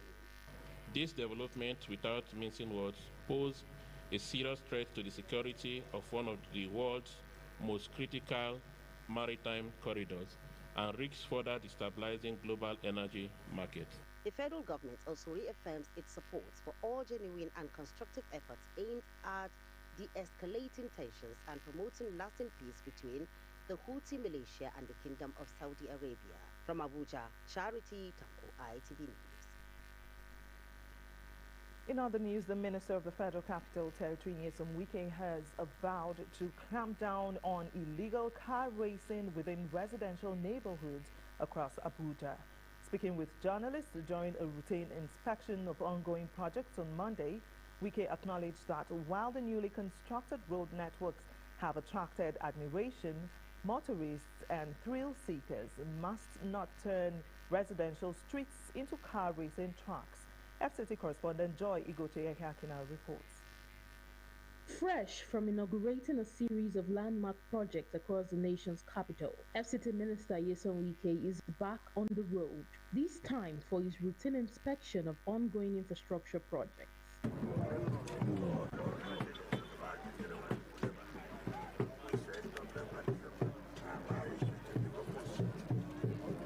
Responding to reports of reckless driving and organized street racing in residential areas, the minister warned that such activities endanger lives and undermine public safety. First of all, they're trying to show how beautiful the roads are. But they forget the other aspect of it, that it also poses some danger to innocent citizens. I would have to let you know that no formal complaint has been made. But now that we have had it from you, I will check the traffic section and then let them understand that we will not allow that. If they are going to carry out carriages, we have designated areas where they should do that, but not where we have residences of people. Nobody would allow that. But I appeal to them to understand that their rights have limitation and their life is more important. Although the FCT administration is yet to receive any formal written petition identifying the affected locations, Wike says the government will not tolerate the menace. He assured residents that once credible information is received, the administration will act swiftly through the appropriate enforcement agencies to bring offenders to justice. From Abuja, Joy Igoche Hiakina, ITV News. You're still on to the main news on Independent Television. Let's now take you to our Benin Network studio where Wilson is standing by with more reports. Over to you, Wilson. Thanks a lot, Joyce, and welcome to our Benin studio. The aftermath of hours of heavy rainfall has exposed the perennial flooding in Benin City, with major roads in the GRA axis and other parts of the city overtaken by flood, leaving motorists stranded and vehicles stuck. Afure Aneto reports. Hours of heavy rainfall left major roads including Boundary Road, Ihama Road and Irunse submerged by flood. When the news crew visited the affected areas, several motorists were sighted struggling to navigate through the flooded roads, while others were left stranded after their vehicles broke down. Some motorists, Emmanuel Okwebo, Joe Obalo, and Chuks Ozubu, described the flooding as a terrible experience, saying it has resulted to damaging vehicles, disrupts movement, and expose road users to hardship. They appeal to the Edo State government to improve drainage infrastructure and provide a lasting solution to the recurring flooding. Today, we will not understand that the way the rain be. Everybody tired. Everywhere, full my street in Moiti, and Black Adolphe call my street one time. That place full. No, not be going. If you see past the money, be going where. We dey peel it to Pegolo. I beg. Make your pause. We dey solve for Jerry. Your place will be Jerry with day. If you go on that stage, Jerry, we dey enjoy. But see our state. I beg. I don't say just the enter, but make it try to do your best.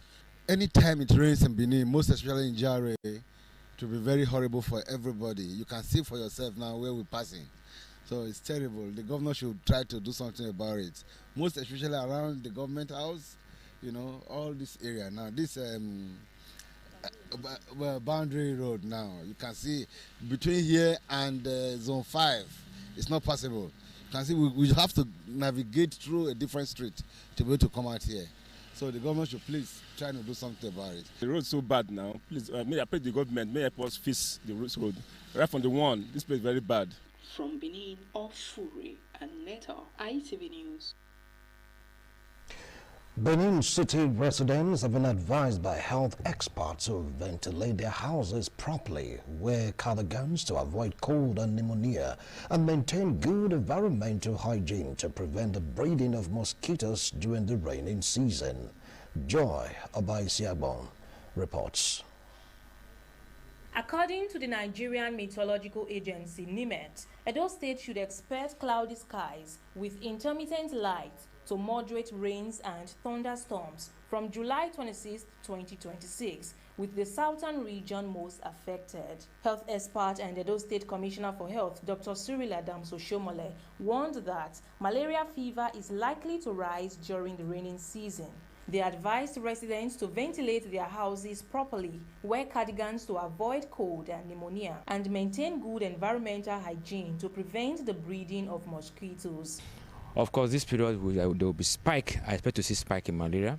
We have free malaria testing in all government hospitals. There might be spike in cholera, there might be spike in dysentery because of polluted water. So I would advise people to boil their water adequately. Boil your water. The water you boil might be better than the one you take from sachet water. Use your ITN, mosquito net. Wear long-fitting clothes at night.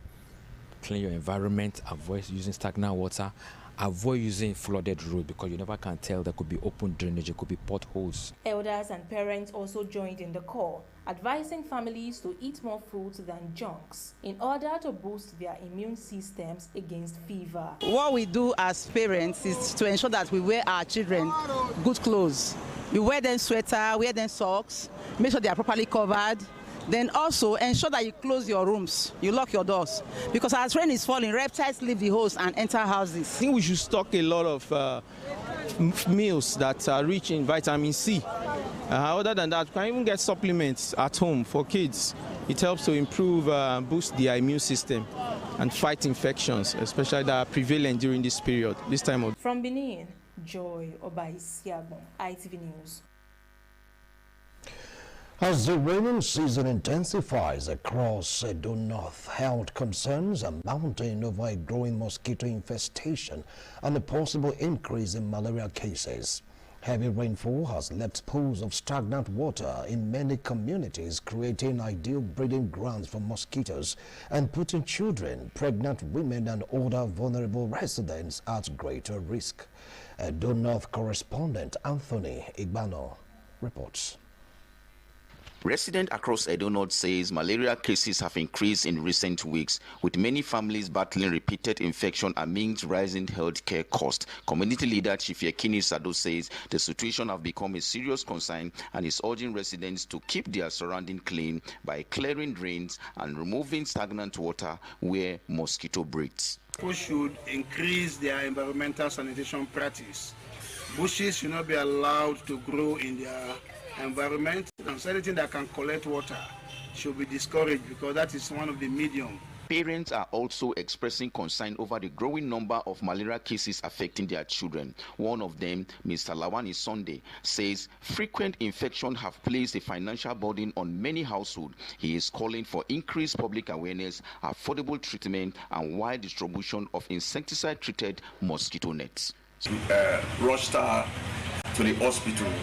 After the carrying out a series of tests, that we discover it was there's malaria, and that's when. A medical expert warned that malaria remains one of the leading causes of illness during this rainy season. A medical doctor, Dr. Ibrahim, advised residents to sleep under insecticide-treated mosquito net, maintain clean surroundings, eliminate mosquito breeding sites, and seek immediate medical attention whenever symptoms such as fever appears. Mosquito breed. For example, you have bushes or like in dry season where everywhere is dry, the earth is dead. In rainy season, the earth is alive. With the rainy season expected to continue, health experts stress that preventing malaria requires collective community action, maintaining proper sanitation, clearing stagnant water, and constantly using insecticide-treated mosquito nets remain some of the most effective ways to combat the spread of the disease. Anthony Igbano, ITV News. 4 days after an Enugu Air aircraft overshot the runway while landing at Benin Airport, the aircraft remains at the scene as aviation authorities continue investigations into the incident. ITV News gathered from airport officials who spoke on a condition of anonymity that the aircraft has not yet been moved pending the outcome of the ongoing investigation by the relevant aviation authorities. The report filed by Valerie Ehigie is presented by Joy Obaisiagbon.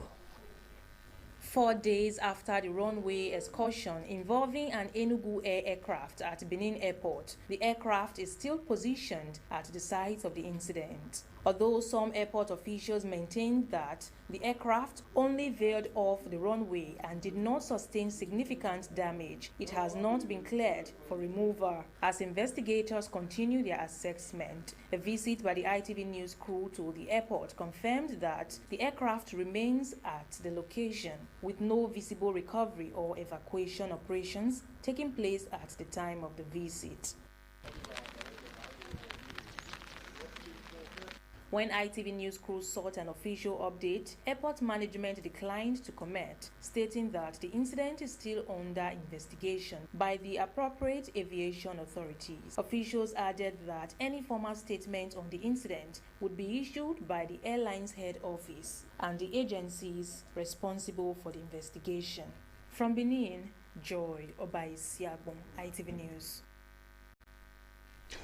No fewer than 24 farmers have been killed following a deadly attack by suspected bandits on farmlands in Sauna Roga community, Talata Mafara local government area of Zamfara state.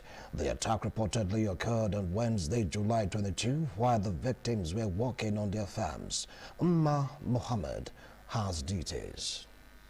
Residents of Sauna and Gora community say at least 24 farmers lost their lives when heavily armed bandits invaded their farmlands and opened fire on them. Several other farmers are also reportedly missing, with fears that many may have been abducted during the attack. However, the Zamfara State Police Command has confirmed 15 deaths. The police public relations officer DSP Yazid Abubakar said the figure was based on reports officially received by the command, adding that investigations are ongoing to determine the fate of those still unaccounted for.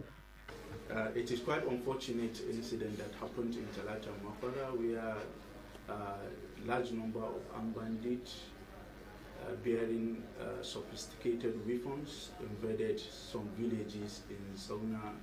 DSP Yazid Abubakar says security operatives have launched a manhunt for the attackers and are intensifying efforts to restore peace across affected communities in the state. He also noted that the security situation in Zamfara state has improved significantly compared to previous years, owing to sustained operations by security agencies. The insecurity in Zamfara has reduced drastically. The police spokesperson recalled that security forces recently carried out a successful operation in Gandu Forest, where nearly 400 suspected bandits were reportedly neutralized as part of ongoing efforts to combat banditry in the state. Authorities have assured residents that operations to track down the perpetrators and safeguard farming communities will continue, while urging the public to remain vigilant and cooperate with security agencies. From Gusau, the headquarters of Zamfara State, Umar Mohammed, ITV News. We now join Patricia in our Lagos Network studio for more news trending in that region. Over to you, Pat. Many thanks, Joyce. Here in Lagos, more reactions have continued to trail the alleged Ajira murder case in Lagos State. Following social media conversation on the issues, some human rights activities are calling for justice on the matter. Aigboje Kwara tells us more.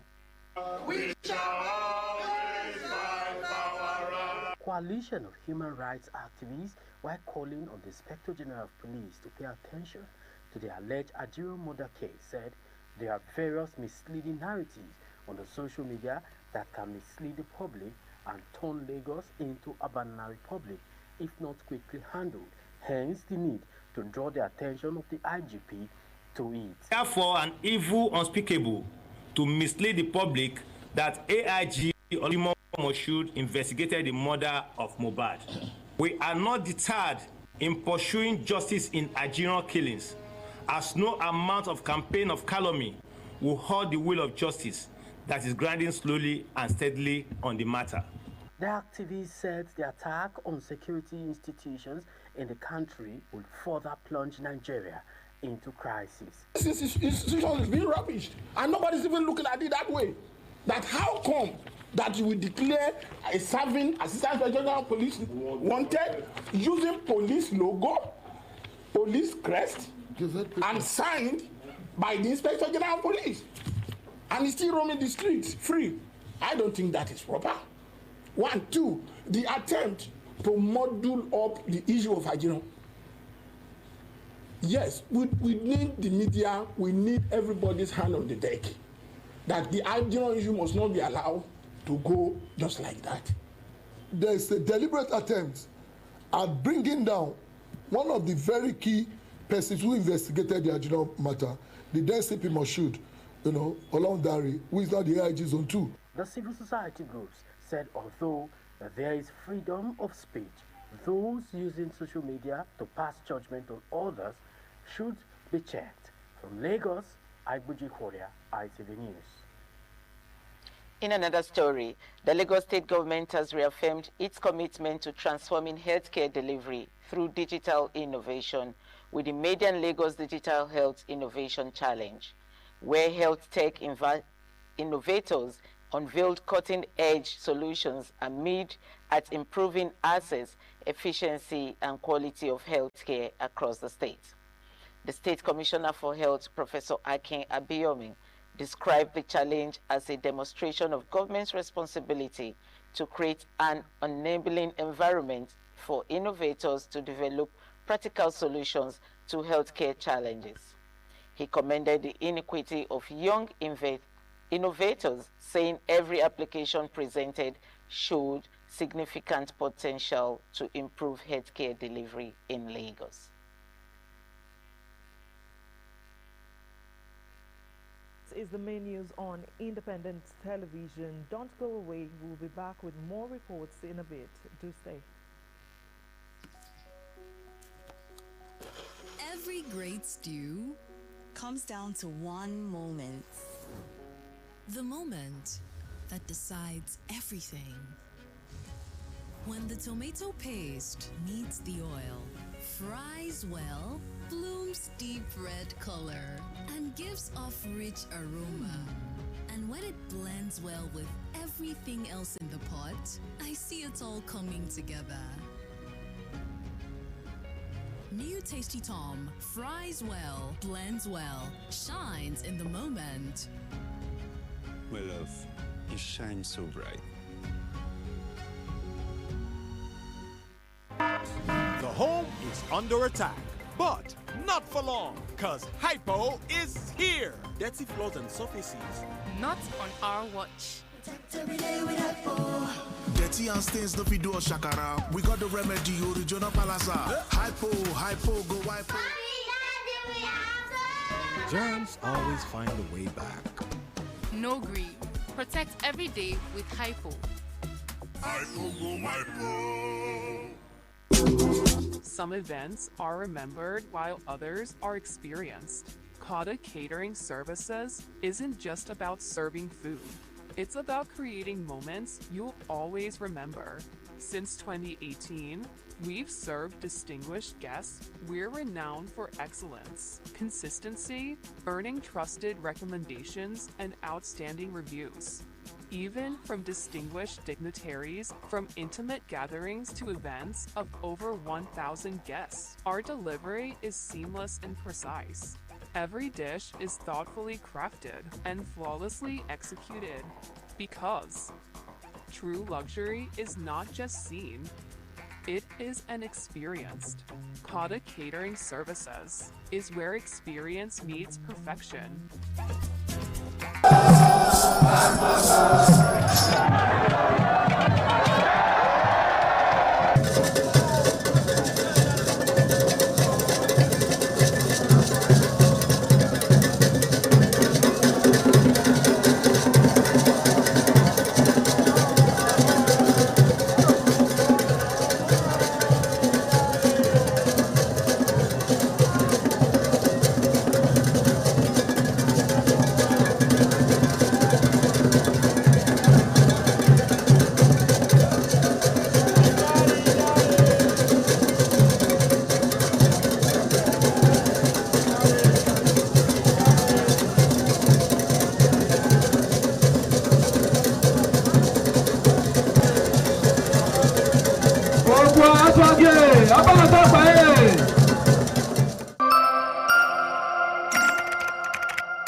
Thanks a lot for staying tuned. Young scouts from Edo State are set to fly the nation's flag on the continental stage as preparation gather momentum for the second Africa Scout Month in Johannesburg, South Africa.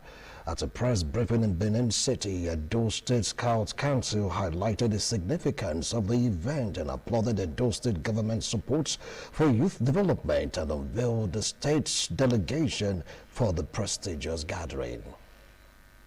Addressing journalists, Edo State Scout Commissioner Emmanuel Onosfi Esene said the event will bring together Rover Scouts from over 40 African countries to promote leadership, cultural exchange, adventure, learning, and global citizenship among young people. He commended the Edo State Governor, Senator Monday Okpebholo, for sponsoring state scouts from the states to participate in the international gathering, describing the support as a strong investment in youth empowerment and future leadership. On behalf of the Edo State Scouts Council, we sincerely thank His Excellency for demonstrating that visionary leadership is never constrained by fear, but it is driven by purpose. compassion, and a genuine commitment to the next generation. His investment in these young ambassadors is truly an investment in the future of Edo State and Nigeria at large. Edo State Scouts Commissioner Onosfi Esene said the state will have 15 participants in Nigerians' delegation to the Scouts meet, with additional support from Ovia Northeast, Ovia Southwest, and Ego local government areas, while others are self-sponsored. The moat will be held from the 1st to the 8th August 2026 at Arrow Park, Johannesburg, South Africa. The African Scout Moat is a unique gathering of young adult scouts from all over Africa, designed to foster cultural exchange, adventure, leadership, learning, friendship, fellowship amongst our young scouts from across Africa. The Scouts Council urged residents to support the Scouts as they prepare to represent Edo State and Nigeria with honor, discipline, and excellence on the continental stage.